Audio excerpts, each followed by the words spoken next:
Hello everyone. Welcome to the magical world of shadows. Here, we will share amazing shadow puppet shows in various languages.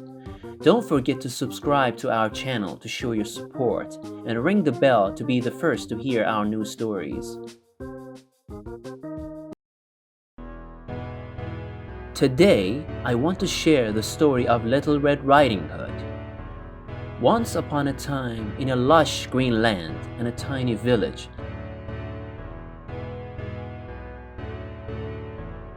there lived a clever, playful, and lovely girl with her mother.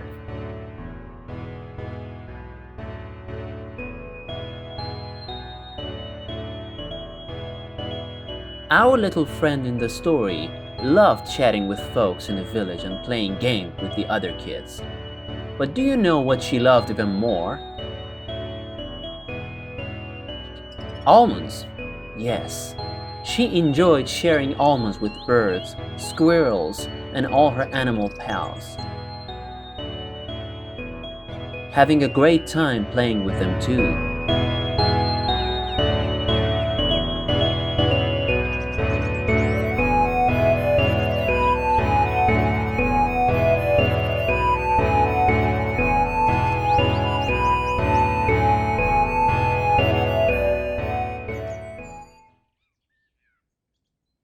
One day, as our little girl sat under a tree, happily munching on her almonds, her mom called out, "Little Red Riding Hood!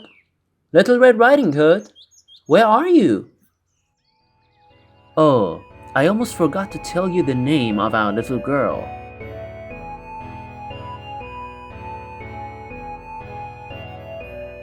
Because this little girl, in our story, has been wearing a red hood since she was very little.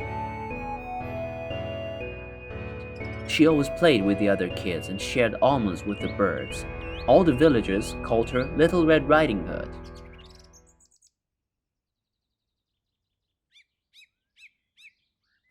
Little Red Riding Hood, so here you are. Sweetie, give your sick grandma a little joy. I've baked some of those cookies your grandma loves, along with a jar of jam. Could you take them to your grandma? She said, "Yes, of course. Let me have it."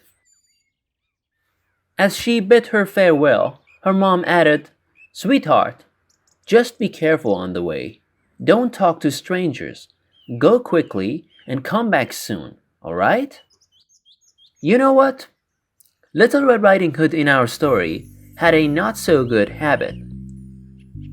Since she was very kind and open-hearted, she trusted everyone and talked to anyone. She would share all the secrets of her life with strangers, and it was a mistake that her mom always warned her not to make. Anyway, Little Red Riding Hood set off on a journey. She walked and walked. She spotted rabbits by the bushes and shared some almonds with them.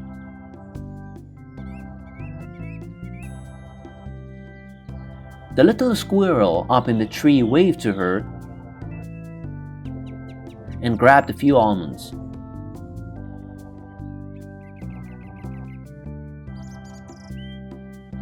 Even the birds joined in.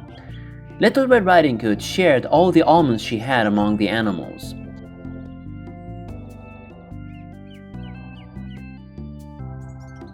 Suddenly, she remembered that she had promised her mom to go and come back quickly. So she bid farewell to everyone and continued on her way. As she was passing through the forest, the big bad wolf, with his cunning eyes from behind the trees, was tracking Little Red Riding Hood. He approached her quietly, like a shadow, continuing to follow her closely. He waited for the right moment to attack and make his move.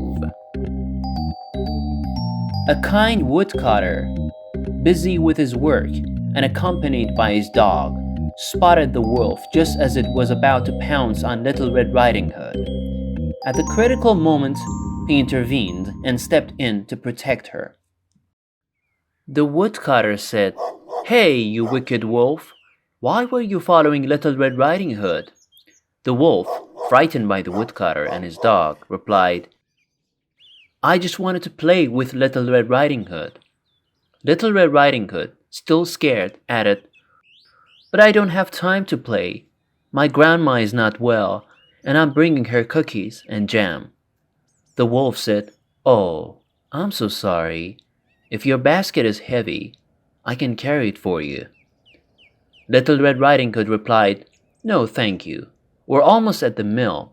Right past the mill is my grandma." The woodcutter said, "Well, you just heard that Little Red Riding Hood doesn't have time to play. You had better leave soon, or else you'll have to deal with my dog." While the woodcutter's dog was barking, the big bad wolf had a cunning idea across his mind. He thought, "I'd better make a run for Grandma's home as soon as possible and wait for this tasty little girl." Then he gave a few almonds to Little Red Riding Hood and said, "Come, dear girl, come. Have some almonds and enjoy this beautiful path. Too bad we couldn't play together." As the wolf said all this, he quickly went away. Little Red Riding Hood said goodbye to the woodcutter and set off on her way. Happily and playfully, she headed towards her grandma's house.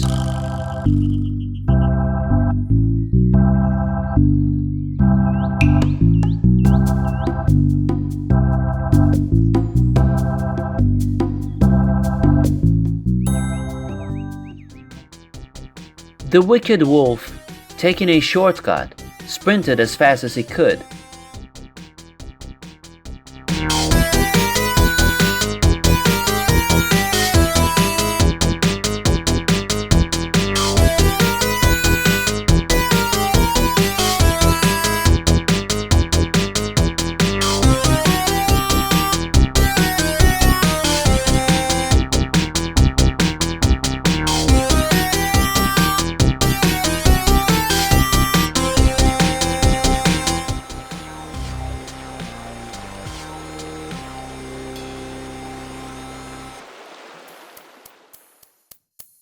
Until he reached Grandma's house. Then he knocked on the door. Poor Grandma, lying on the bed, asked, "Who's that knocking?" The wolf, in a soft voice, replied, "It's me, Little Red Riding Hood, your granddaughter. I brought you some cookies."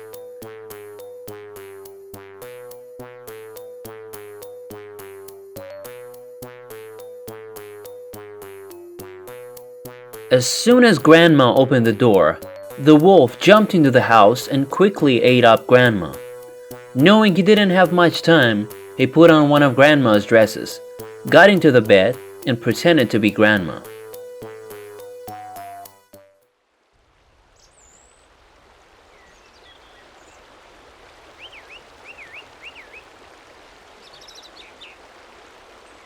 Little Red Riding Hood, who, after lots of play and fun, happily arrived at Grandma's house, knocked on the door. The wolf, imitating Grandma's voice, said, "Who's that knocking?"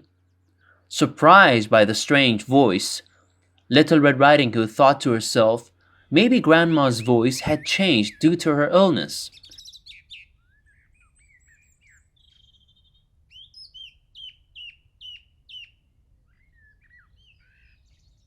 She replied, "It's me, Grandma, your dear granddaughter, Little Red Riding Hood." The wolf said, "Come in, my beautiful girl. The door is open." Little Red Riding Hood ran to Grandma's bed, but she felt that Grandma herself had also changed, just like her voice. She asked, "Grandma, why has your voice become so deep?" The wolf answered, "So I can talk to you better, my dear." Little Red Riding Hood asked, "Why are your eyes so big?" The wolf replied, "To see you better, my dear." Little Red Riding Hood, noticing Grandma's large mouth and teeth, said, "Oh my, why are your mouth and teeth so big?"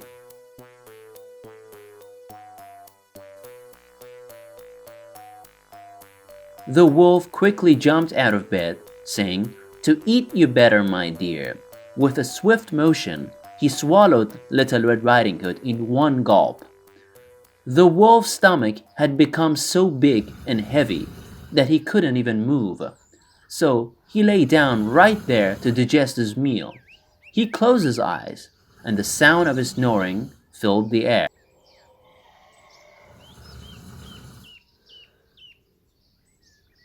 The woodcutter and his dog passed by the mill and reached Grandma's house.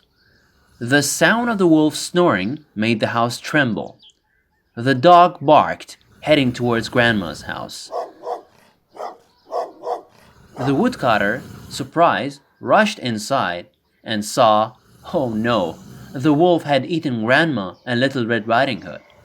Quickly, he got to work and, with a knife, cut open the wolf's belly. Little Red Riding Hood and Grandma jumped out. The woodcutter said to them, "Go and gather as many large stones as you can."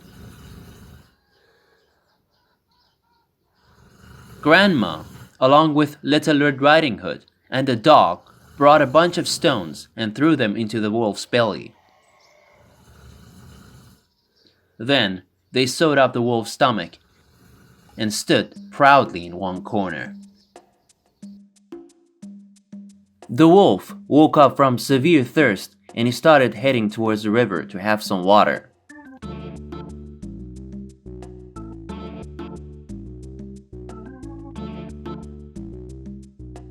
The wolf dragged himself to the riverside as the others were furtively shadowing him. Once he reached the river, the wolf tried to bend over for a drink, but his heavy weight made him roll over and tumble into the water.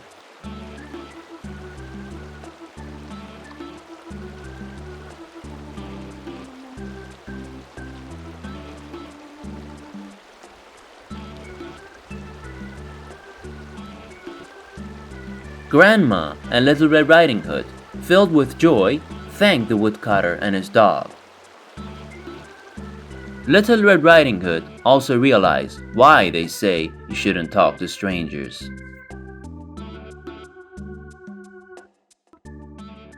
If you enjoyed our show, please make us happy with your likes. If you want us to tell you a specific story, please let us know in the comments. And if you'd like to watch this show in other languages, such as Spanish, English, and French, you will find it in our channel. Until the next story, goodbye.